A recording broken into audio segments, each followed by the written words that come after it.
Law enforcement and detectives of Reddit. Have you ever stumbled upon a case that was unexplainable? If so, what were your thoughts, theories as to what happened, and what was the final conclusion of the case? The initial call was 2 dead, 1 with apparent gunshot wounds. Upon arrival we find a man in his 60s with half of his face missing, a gunshot to the chest, and a .30-06 rifle next to him laying in the kitchen. In the living room we find a female of same approximate age, deceased with no visible injuries or signs of death. In the backyard we found a shotgun laying in the grass. Long story short, the man had attempted suicide with a shotgun. It's not uncommon for people that try to kill themselves with shotguns to soon realize that holding a shotgun under your chin and being able to reach the trigger is no easy task. Due to the length of the shotgun, the man blew the front of his face off and he didn't die. He walked into the house where his wife saw his injuries. She then went into cardiac arrest and died. The man then went to his bedroom, grabbed the high-powered rifle, and shot himself in the chest.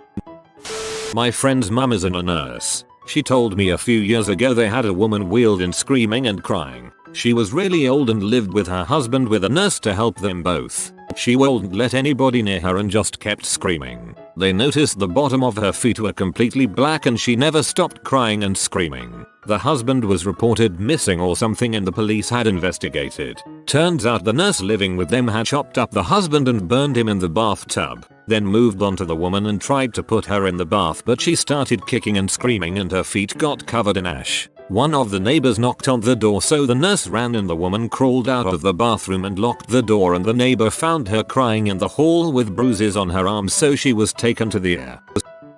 I was in a junior police academy and one of the cops told us about a call they got a while back. And this is true, no joke. I'll tell it like a story with the details I know. A wife and husband had just recently got married and everything was all fine and dandy. They were just working towards the American dream house with white picket fence, 3 cars, 2.5 kids, you know how it is. Anyway, the husband and wife wake up one day and go about their usual routine. The husband kisses his wife goodbye and heads off for work. Nothing strange, except the wife notices the husband left his glasses, which she knew he really needed for his work. So she tries calling him. He doesn't pick up. She figures, what the heck, I'm not doing anything today, so she decides to drop off his glasses to him. His work wasn't that far anyways. So she gets in the car and heads off to her hubby's work. But as she's driving she sees a car pulled off on a dirt road and recognizes it as her husband's car. So she pulls off the main road and down the dirt a bit to see if she sees her husband. Sure enough, she sees him standing off to the side of the road a bit. She gets out of her car and calls out his name. He turns his head to look at her, lights a match, and instantly engulfs in flames. The cops showed us a picture of his body on fire in the fetal position, all charred. They never found out why he did it. No suicide note, no indication, nothing. That's some Stephen King crap right there. I do a lot of ride-alongs with police officers, and one time we got called to a gas station for a stabbing call. We arrive at the gas station and there is blood everywhere outside by the pumps. We go inside to talk to the manager and he said no one called, so we couldn't figure out what was going on. Another squad car stopped at the other gas station just to the north. Both gas stations have the same name, and it was the same thing. Blood everywhere by the pumps. So in the same night, we have 2 gas stations within a mile of each other that have blood everywhere outside. My thought was that he got stabbed at the south one. First one I described, and had his buddies drive up to the north one to get him help because the north one was closer to the hospital. Ended up that someone just had an extremely violent bloody nose at the south gas station after the officers reviewed the tapes. The guy actually did get shanked at the north one and his buddies drove him to the ER. But it was unexplainable for about a week until they reviewed every bit of the footage and interviewed the victim. Thank God I've never had a bloody nose bad enough that police or officers mistook the scene for a stabbing.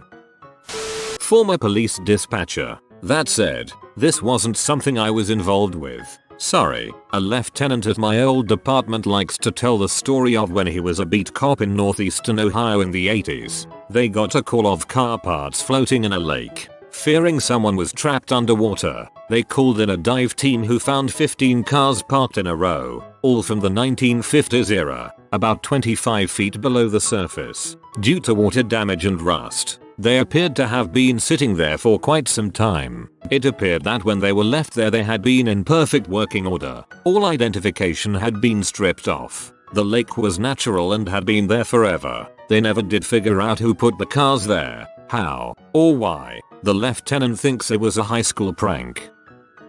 I live in WA state, and the police still don't know why feet keep washing up on the shores around here. I can't remember how many, but one looked like a child's foot and possibly a younger woman's. It's just the foot. No one can figure out where in the heck they come from, and it's frightening irritating. My guess? Pirates. In the early 70s, my dad's best friend went missing from Red Wing, MN early winter and was later found floating by my best friend's mom. Freak coincidence. In Lake Pepin, Wisconsin dead. Cause of death and any details of the investigation were never released. Anyone out there familiar with this case? Is it bad? My first thought when I read your post was, oh hey, that's where Laura Ingalls Wilder lived. Strangest story I heard from a police officer colleague. A young woman's parents found her body in a chair at the dining room table where she had shot herself in the head. There was a letter on the table from Steven Tyler saying he was breaking up with her. Turns out she had told her mother she was in a new relationship with someone for the past couple of months, but he lived far away so they exchanged letters. At first it was unexplained and detectives thought someone had tricked her, because obviously she wasn't dating Steven Tyler. But then detectives found a box of the letters, both the ones sent to her and the ones she sent to Steven Tyler, in a box in her room. All were addressed to her house, and they determined all were written by her, just in different handwriting. So essentially she killed herself after breaking up with herself through a letter. In high school I worked in an antique shop for a few months for this older lady in town. We lived in a small town of about 3,000 people. Now this antique shop was kind of different. It was an old building, probably built in the 50s. So the front half of the building is just an old store, but the back half was some kind of American Express shipping place. Seriously, I have no freaking idea what the heck this lady did here. We had row after row lined with shelves and massive boxes containing everything from documents to random Amex merchandise. All I know is that we oftentimes had to get out certain file types from these boxes and package them in smaller boxes, then load them on a pallet and wrap it all up. We would package up about 20 pallets and a semi would eventually come pick them up. Anyway, one night after getting done I go home and do my normal nightly routine. We had a huge shipment of 30 plus pallets loaded with paper ready to go out in a few days. The boss lady is going to be staying there late, she says, to finish up last minute details. It's 4 in the morning of the following day and my friend who also works there calls me and tells me the building is on fire. I go drive by and sure enough, the building is ablaze. I think about how I now don't have a job and go back home. 20 minutes later I get another call from our friend, the owner of the store's daughter, and tells us that the owner was in the building and died in there. Skipping ahead, the fire department interviews all of us and asks questions. The fire was fueled by an absurd amount of paper in the building and the start of the fire can't be identified. They just basically say frick it and tell us they have no idea how this happened. The mystery of this is how the old lady paid us for the week. This is the middle of the week, not normal, the night before the fire. We never told anyone this, but we all kind of assumed this might have been intentional. We had heard stories about her having marriage problems at home, but nothing was ever confirmed. At the very least I just want to know how the fire started. Was it electrical from the old wiring? Did she fall asleep there and drop a lit cigarette? I want some closure. So I wrote this all out and quickly realized this might not be interesting at all to someone who wasn't associated with the events, but oh well, I'm keeping. Oh, can't forget, I'm not a detective, but this is actually story behind my handle. When I was 21 the love of my life fell off the grid. She graduated from Orp and the last I had heard she was going to weekend in Germany. All of her internet presence disappeared 5 days later. Her phone was disconnected within the week. I contacted her parents and they said they were troubled by the phone thing but had received a letter about an exciting opportunity in her handwriting. After a year I got postcard apologizing for disappearing, but everything was okay. 5 years pass and I would every now and then try to find a digital trace of her, just because of curiosity. Her dad emailed me saying they hadn't gotten a letter in a year. I spend most of my free time for 9 months digitally tracking her, piecing things together. Then I find a European credit agency who will work with me to get a credit report. They take the info and €200 and never respond. But I got an email from an unknown address saying I am alive. I am fine. You searching for me is making certain things problematic. If you love me you will stop. I never stopped and have started digitally tracking missing loved ones for people pro bono. I have some leads on C, and I'm going to Europe in 2014 to follow up on them. I worked a suicide where a guy shot himself in the head twice. He was a terminal cancer patient, so I never suspected murder. The three possibilities are that the gun misfired, muscle spasms after the first shot caused him to pull the trigger twice, or it was a mercy killing by his spouse. In the end, I contacted our homicide unit and they decided it was probably a misfire. My buddy remodels foreclosures to make them suitable to resell. Usually no more than picking up trash and repainting. His second week on the job he went into a house full of the bottom half of animals. Mostly cats and dogs. No top halves, just waists and below. HR counted 12 from where he was standing and noped all the way back to the truck to call hazmat. He told his boss about it, took the rest of the day off and noped all the way home to smoke weed. I'd like to believe that there's another house filled with only the top half of animals and that the crazy fricks that did it are long lost lovers. To satisfy your thirst for I'm not a detective, but the Phantom of Hal. German police officers were chasing a phantom. It was really strange. They found the same DNA on a lot of seemingly unrelated crime scenes. There seemed to be one person responsible for theft, robbery, homejacking, murder on places throughout Germany and Austria. A nightmare for the detectives. Who was this mysterious woman and why did she kill random people and mix up big crimes and small crimes in very different places? My dad and I started to spin theories around this. My favorite was that a gang was holding a woman hostage and placed her DNA on those crime scenes on purpose to set police on the wrong track. The solution was anticlimactic. The DNA belongs to a woman working in the company producing cotton swabs. They were contaminated with her DNA and left the police with a lot of now completely new cases, because all the evidence they thought they had was trash. Twist, she still totally did it and had the perfect alibi. Not a lot of folk, but my mom and little brother went missing. They just found our van on some really remote beach. I was there the day after they were reported missing. The owners of the property let my dad and I stay in the guest house, gave me sweets and stuff. Nice folks. And during the daylight I could not find the entrance to the beach until one of the FBI dudes showed me. Even after that I had to go down when one of the dogs and their handlers were going down, otherwise I'd get lost. The trail road didn't even seem big enough for our van to go down. But our van was parked on the beach, doors and trunk wide open with various personal effects from my mom and brother still in there. About 3 days later his body washed up on a beach that, from my understanding, is highly unlikely for the currents to have carried him there. For a few months after that I constantly had the sensation of being watched and monitored, not just by the news folks, to the point where it was a contributing factor in my hospitalization. I'm still very jumpy and sometimes only feel safe in my own home with a loaded firearm currently in my lap. I'm psyching myself out. The official reports say she was drunk while driving, but the whole thing seems very, very fishy to me and I suspect there was someone else involved. I'm very familiar with the story. Sorry for your loss and the additional lack of closure with your mom. If I recall correctly, your mom even tried to knock on people's houses to get help but no one answered. So sad.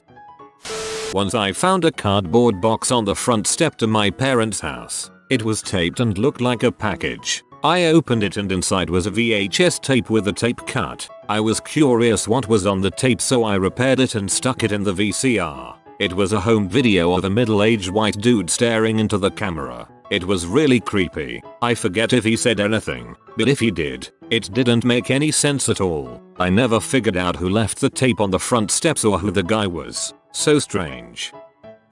After the ferry reached port, the cars all started to drive off. All except one. The driver could not be found anywhere on the ferry. They searched the ship extensively and started thinking the passenger might have jumped and delayed letting the new passengers for the next sailing. It seems like every freaking time I take a ferry this happens. It is no mystery. Stop trying to make it one. Just phone the person the car is registered to and ask them if they took the ferry today and if they possibly forgot something on the ferry. Passengers forget they had driven over all the time and walk off the ferry leaving the car behind. I used to bike to college every day. One week I started noticing the same bike at both my dorm and class bike rack. I never saw the person. Even though I raced back from class, he would always beat me there. I was weirded out and paranoid. Some guy must have waited for me to leave then raced me to class. On the last day I got out of class early and waited by my dorm with my DSLR to prove to my friends that I wasn't crazy, and I never saw the guy or his bike again. Lance Armstrong has a weird sense of humor.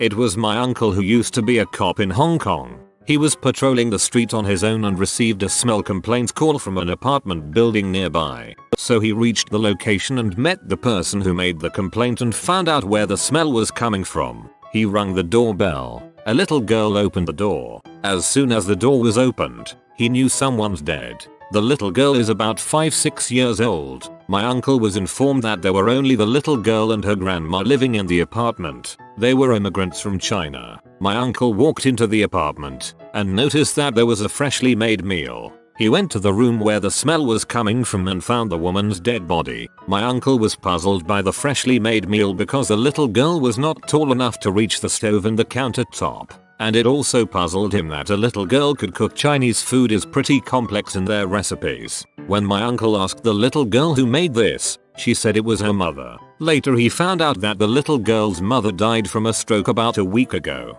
He was a cop in Hong Kong 30 years ago until he moved to the US. The only plausible explanation for this is that they had relatives who were secretly taking care of the little girl, but didn't want to get found out because they were illegal immigrants.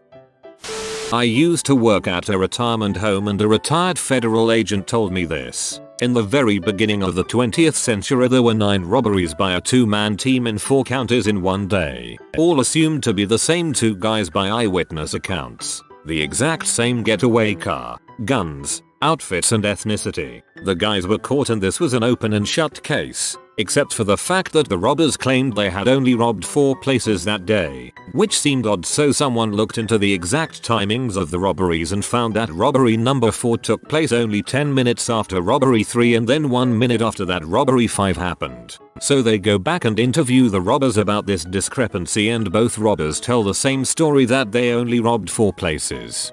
This made me feel like I was reading a math problem. The reason this post has no good stories is because detectives and law enforcement officers who haven't solved mysteries don't post about them on Reddit. That and reality can be rather boring. This isn't unexplainable, as we all know what happened. However, the case is closed and unsolved. My dad, back in October of 1996, in Tazewell, Virginia, was out drinking with some buddies of his as well as a girl, who wasn't my mum, at their house. Apparently he wanted to leave, but the girl wouldn't let him and had her 2 friends rough him up a bit. Apparently things got out of hand and he was knocked unconscious, being drunk, as well as possibly on drugs too. They decided it was a good idea to tie him up and then hit him in the head with a shovel, presumably to make sure he was unconscious. My dad was fairly well built. I guess they were afraid of him waking up during the next stuff and beating them up. He was still alive at this point. They then decided to shove him in their trunk and drive over to his mom's house, break in, hang him by the neck from a wooden beam over the stairs of the house, and then write a suicide note. I think the coroner who examined him concluded that he died from asphyxiation sometime after they killed him. He also said that due to the shovel hit, his brain damage was already so extensive, I guess due to concussion, that had they not hung him and killed him he probably wouldn't have been in very good shape anyway. Tazewell, VA is an extremely small town and I think the nearest hospital at that time wasn't very close. So, yeah, well, this applies to the thread because the sheriff of Tazewell ruled the case a suicide. Disregarding that, A, the note was obviously not in his handwriting. B, everyone who knew him, probably most of the tiny town, knew that he loved life, wasn't depressed and wouldn't commit suicide. C, the marks on his body had from getting beaten by the 2 guys, probably the 1 girl. It was long ago, and I don't know whether he was still tied up when he was hanging. I suppose not, since the druggy friends of his probably weren't totally stupid. But I'll never know because the case is closed and I was only 4 at the time. My grandmother, Dad's mom, has written to the sheriff's office many times trying to have the case reopened, but they ignore her. The sheriff is kind of a scumbag, from what I hear. But if the case is closed, how do I know they killed him and it wasn't a suicide? Because those 3 dirtbags told pretty much everyone in the town about it, as well as the girl's kid, who grew up, felt bad about what happened and contacted my family to give more details. They would get drunk at parties, etc. and brag about killing him. Sorry, this is turning into a rant because it's making me furious, so I better stop. Anyways, it's closed and unsolved, whatever. When I was in a freshman dorm, there was a rash of poop microwavings. Now, I don't know if you've ever smelled an area in which a turd has been microwaved, but if you ever do, it's not really something you can forget. It happened, I want to say, 4 times in a month or so. We never caught the culprit. My theory? It was one of the freshmen who lived in the dorm. This kills the microwave. It's like a ghost town in here. Normally there'd be tons of I'm not a detective, but, at the very least, I'm scared. You're right, it's unexplainable. Sounds like we got quite a mystery on our hands. Now I'm not a detective, but, here's my theory. My old driving instructor, we'll call him Steve, was an ex-cop and always loved sharing old stories with us. One of my favorites is one that goes something like this. After a heavy spring rainfall they've discovered someone had been in an accident. The car had driven through a guardrail on a bridge at a high speed. Steve says the first part to the mystery was to find the car. Confused we said, why not follow the trail off the side of the bridge? We did. All we found though was the car missing its entire outer frame and bodywork sitting near the bottoms of the ridge with no body. After several hours of searching on the ground, one officer eventually discovers the missing frame sitting up in a tree, still intact. Mystery 1 solved. But where is the body? They continued to search and called in a crew to remove the frame from the tree. When the crew arrived they had a man climb the tree to connect a wire to a crane. When he reached the car he was baffled and fell sick. He had found the body, but not hit the frame. The man, because he was traveling so fast,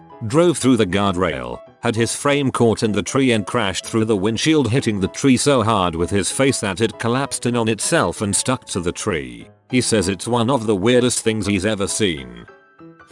We get a call that a body has been found inside an apartment. We arrive at the apartment, located in a nicer part of town, and find it is empty. No furniture, only the dissident who rented the place, and a few personal belongings. He was fairly young, mid to late 20s maybe, and looked in decent enough shape. No signs of a struggle save for a small drop of high velocity blood spatter on the wall behind him, and no apparent injuries to the guy. When the medical investigator arrived and did her examination, she found a small, round hole in the base of his head, near the bottom of his hairline. It looked smaller than a .22 sized hole, and there was no bleeding, even after moving the body. None of the neighbors heard any noise the previous night, nor had any of them seen in several days. Nothing appeared overtly suspicious in this case. I tried to follow it after, but it was all but forgotten due to current cases. Never found out what was up with the hole in his neck, what made it. Last I heard it was still involved and classified as unexplained. If you are new to the channel, you can subscribe. I publish new videos every day. Until then, check another video.